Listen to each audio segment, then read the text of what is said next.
So I decided to change my method a little bit. As you can see, I speeded up the footage a little bit because it took me way too long to play through this scene.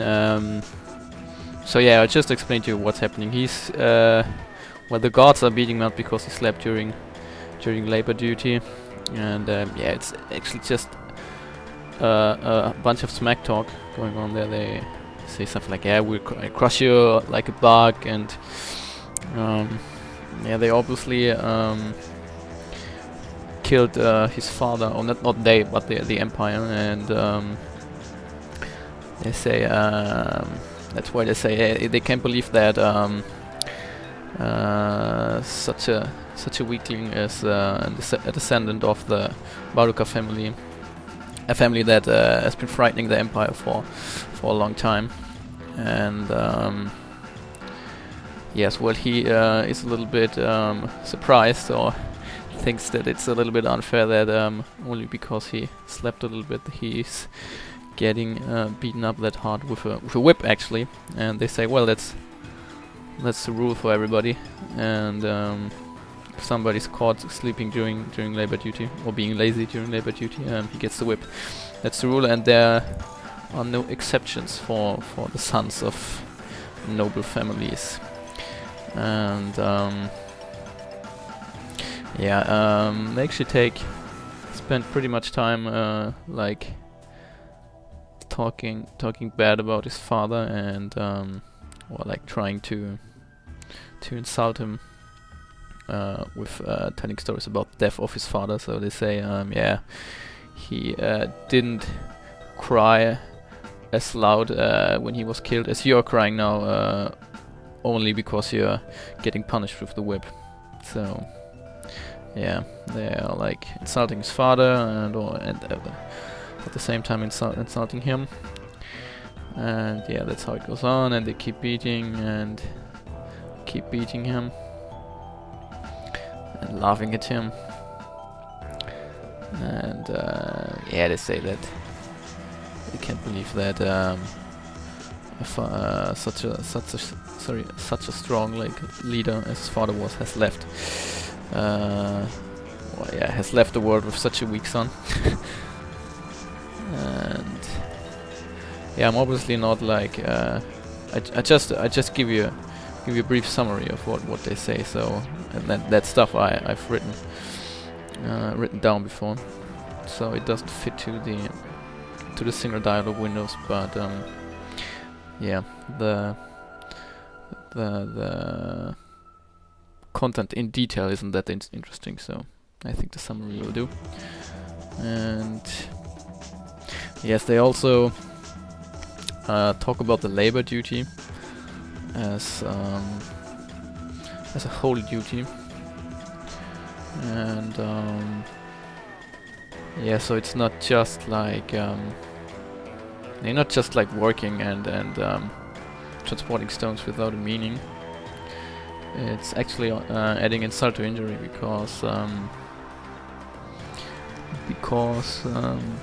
yeah, their labor duty is actually destroying their own temple and transporting the stones so they can be used for so they can use them for their own church.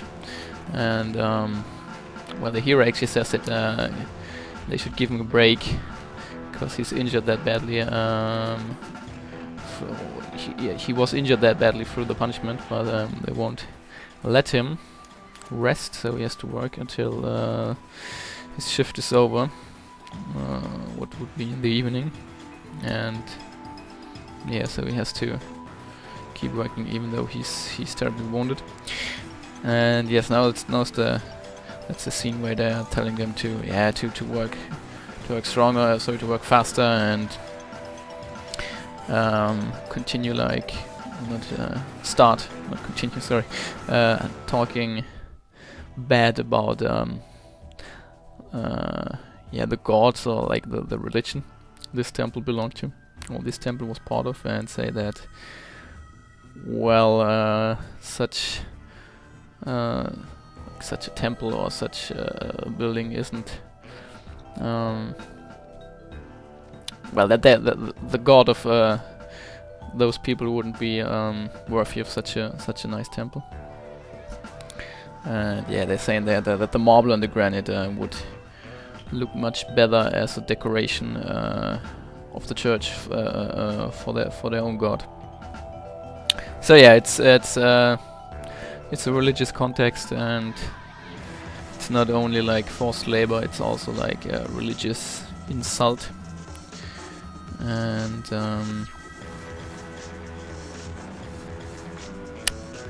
yeah, and yeah, they keep on telling them to work faster, and that their god is nothing. And yes, now the hero on the other hand starts to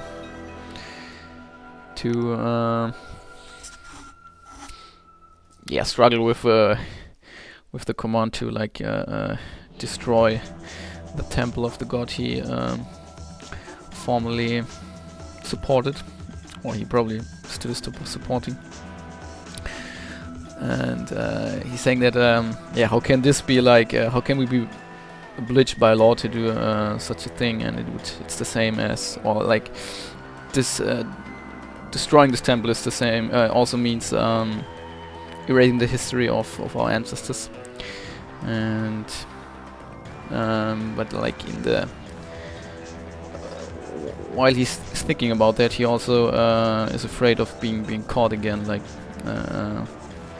because I don't know, he looks as if he wouldn't be, as if he isn't too happy with the command. So he says that he must suppress these thoughts and think of something a little bit more simpler, so he doesn't stand out too much, because he doesn't want to get punished again.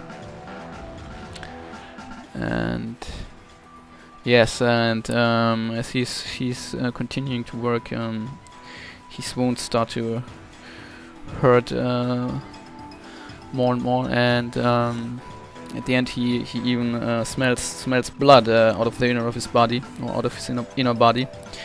And at the end he looks up into the sky and says that it's a clear sky today, but the sun is burning on his skin, so also that isn't too nice.